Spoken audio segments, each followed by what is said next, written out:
Hello, welcome to Board, Deck and Dice. My orc name is Tulip Ladybird and this young man's orc name is Ragnarok Bogey Flicker. Not true. It's not true you flick bogeys? It's true, I flick power bogeys. Power bogeys. Today we're doing a Kickstarter preview of a game called Ravage, Dungeons of Plunder. This game will be on Kickstarter now or shortly and will be around the £30 mark, which for what you get is absolutely fantastic value. Let's take a look. In the main 2 to 4 player co-op game, you will choose from one of 4 orcs. We have a headhunter, a cultist. The cultist can raise skeletons to fight for them. We have a shaman and a berserker, and those are the ones we've set up here. You will place your XP marker face down the non-coloured side to indicate that you're going for a walk. To indicate that it's not got any XP in there, and the same with the teeth. And then you'll take your energy and place that at the 2 level. So these are all set up. Your heart goes on the 5. It's worth saying at this stage that these, although very pretty and very good, are only prototypes. So the tokens will be a bit better at the with the final product. You will take your 5 cards that matches your player, which as they say on the bottom, and place them this side down. There is an advanced side on the back for when you level up. The game works through cards which are drawn and then placed next to the arrows. You will also place your starting man on the thing there. If a tile comes out with a purple thing, that is a resurrection point. Anything else, it's all in the rules. There are healing fountains. This is an egg, so you'll put a spider's egg there and then you'll reveal it at the next stage. There's a handy sequence of play card which tells us what to do. So the first stage, let's say we're going with the Berserker first, is to delve. You will take a map card, place it so one of the arrows matches, that indicates where you can walk, and on this one we've got an energy shrine. Energy is what you use to do any of the powers along the bottom there, and we'll place 2 tokens in there because they can be picked up. We then need to explore. So we'll turn over an explore card, and in this case it's a skeleton warrior level 4. That goes in our monster track at the top, and the skeleton goes on the tile or the card that we've just placed out. In terms of terminology, tiles are the squares and cards refer to the whole card. Oh no. Then we get to do our movement. Yes. So we get to move up to 4. So 1, 2, 3, 4, I can move right next to him. Then we can attack, which we'll show you in a minute. We can search for plunder, which is a rolling of the trap dice, which has a 50% chance of coming up successful. If you're successful in plunder, you choose one of the plunder tokens, flip it over, and that can be a good thing or a bad thing. It can be a damage if you're unlucky. You can take a token, so if I was next to the shrine, I could take an energy token. Or you can do what's called a surge. A surge means you lose 1 health to gain 2 energy, because you might want that extra energy. This is quite a good skeleton warrior. It's a level 4, he's got 3 health, and he will give you 2 teeth, which is the currency down here, should you beat him. Also, this warrior has a critical. If he attacks me, if he survives this round and attacks me, if he rolls that down there, then he does his critical power there. So, we are going to attack this skeleton. Are you going to roll a dice here? Why are you attacking me? We've got 2 blue dice standard. We're going to spend 1 energy to use a 3rd dice, and then we're going to spend another energy to roll the trap dice to see if we can attack twice. Because we spent 2 energy, we get 2 XP. Every time you spend energy, you get XP. So we'll flip that over to count 1 and move it up. You cannot go past the level up side in 1 turn though. You will just level up at the end of the turn. So we need to roll these 3. Are you going to roll them? Why are you attacking me? I'm attacking the skeleton, not you. 1. Go on, and the other 2. Yeah, I'm a skeleton. Okay, so what Bogey Flicker has done there is rolled 3 hits. The other things on the blue die are energy. If you roll an energy, you just take an energy straight away and double hits. But we've rolled 3 hits. Now, because we've used this power, we get to roll this dice and see if we get an extra attack. We do, so we need to roll these 3 again. Oh, but I don't want to. I'll roll them then. No, it's not you. I'm a skeleton. Yeah, but this is your neighbour, Bob. Oh. And on this side we've got another 3 and an energy, so we can refill our energy there. Yeah. So we've got a total of 6. We roll the defensive dice, which is 2 blue, to see how many the skeleton blocks. And he blocks 1. So we've done a total of 5 damage, killed the skeleton, his standee comes off, and the card goes to the discard pile, and we get 2 teeth, which we can spend later on. Yay. Then, if there were any monsters on the board, let's take skeleton back and pretend that didn't go, they would get to move up to 4 and do their attack. Like I said, some monsters have this critical attack down here, or critical defense. You have to keep an eye on what it is. And they will roll, and then you will roll your defensive dice and similarly work out the result. The last stage in a round is called Gathering Strength. You will use your experience to level up, so if I've got up to 4 here, I can level up any one of these cards by flipping them over. And they all have slightly different powers on the back, usually better, but sometimes different enough that you might not want to level that one up. So let's say I'm going to level this one up because it also adds +1 to my attack and gives me a chance to attack twice and can be used with the axe, so that's really handy.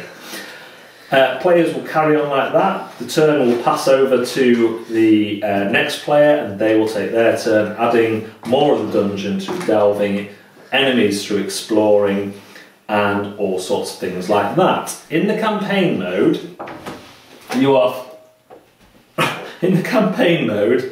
players may also come across room cards as they delve, and these simply are bought from another deck. They're really clever idea. I really like the idea here of putting out a room that you just build following the rules. It's quite obvious how it goes. You have a key.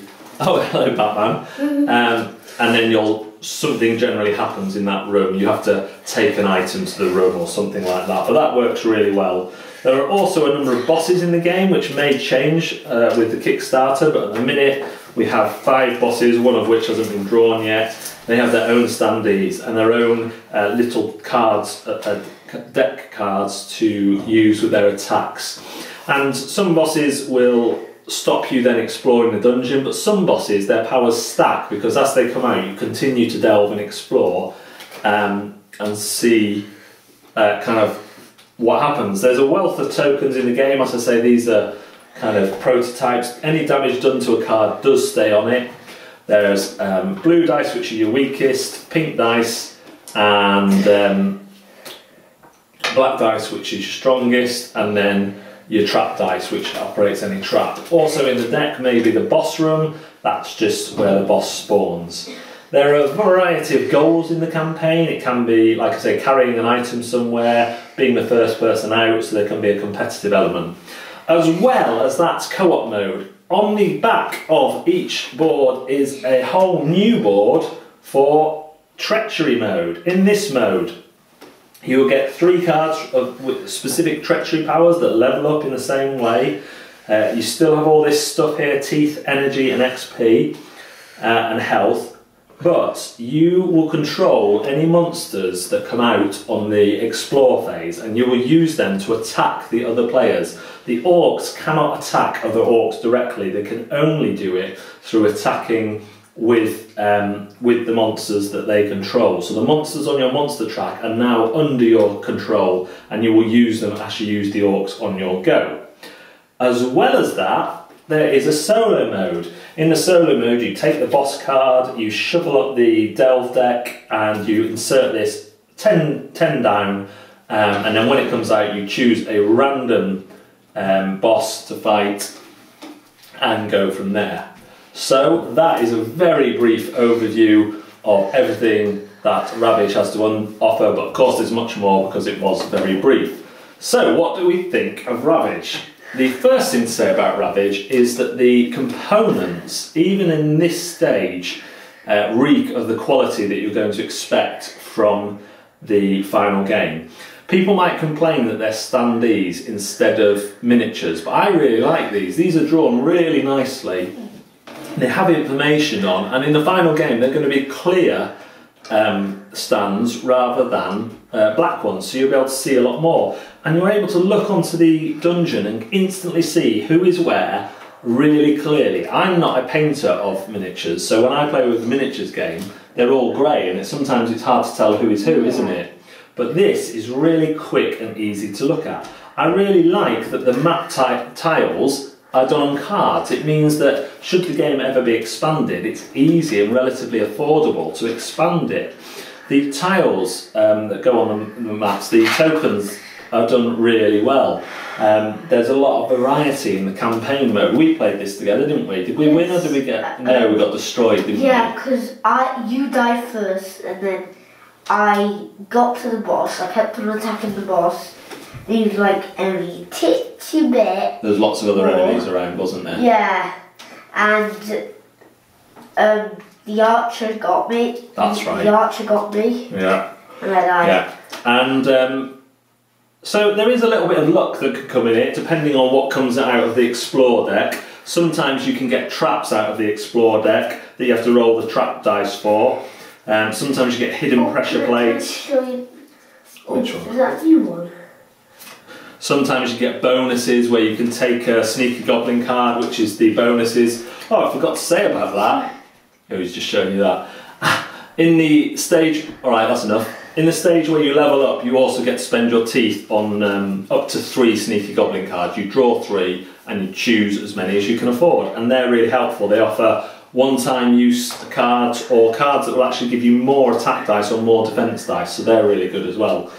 The first time I played it, the first quest seemed really easy, and that's because we didn't draw a monster out every time we explored. In fact, I think due to poor shuffling or whatever it was, we drew items or traps out every time, and we were able to defeat every monster that came out on the go it came out, and it seemed really easy. However, when I played with this young chap, it was hard work, wasn't it? Yeah. I've since played a campaign mode on my own where I got destroyed within a couple of turns because of poison and stuff. However, there is a resurrect mechanic. You take 1 resurrect token for 1 less than there is players. So 2 players get 1 resurrect token. The first person to die, their loot gets dropped or given to the monster that beats them, or it gets dropped on the map. The solo mode I thought would be tacked on. I read there's only a little bit in the rules, but it works really well and it's really compelling, and there was just a great story when I was playing it where I got to the boss and it looked like I was going to beat the boss, and then a level 4 snake warrior came out who was an archer, and so he had my number and he dealt poison, but then I managed to use one of my disposable cards to poison the boss, so if I just lasted 6 turns I would have survived, and then I stepped on a fire trap and then I drew an exploding barrel and that went off. So it was just a great time that surprised me. This is a really nice package and well worth checking out, especially when you consider that the cost is about £30. There is a lot of game in here for £30. Since I've received this copy, the developer has been listening to feedback, and you know, I'm just a small-time reviewer, he doesn't have to listen to me, but he's changed rules, he's clarified rules, he's added a dungeon master mode to the co-op campaign, so if you have someone in your group who likes to be evil, they can take control of the monsters instead. There is a lot in here, and even if it isn't expanded, you've got a lot in here that you can use. It's set up, you could easily make your own campaigns. There's enough that happens when the cards come out to do all that. What are your thoughts, Mr. Bogey Flicker, who seems to be very much distracted today? You enjoyed this, didn't you? Yeah. And you lasted longer than me? Yeah. Yeah? And would you like to play it again? Yeah. Cool. So yeah, this is, if you like dungeon crawlers, I think this is a no-brainer. If you like board games, the ease of setup, the tokens are clear, the dice rolling is good, it's simple to work out, you get your energy from the dice as well, but you can surge if you don't. I'm just looking around to see if there's anything else to talk about. Yeah, there's just a lot here, and a lot, given that it's standees and not miniatures, can be it can be expanded upon really easily, and the developer has said that that's what he wants to do should it fund. So stop watching this, go check out the campaign. For my money, this is one that you should definitely check out. That is Ravage, Dungeons of Plunder. You've been watching Board Deck and Dice. This has been Bogey Flicker, and I'm Ladybug, and we'll see you next time. Yeah. Bye. Bye. Bye. Bye. Right, should we go play golf? Yeah, let's go and play golf.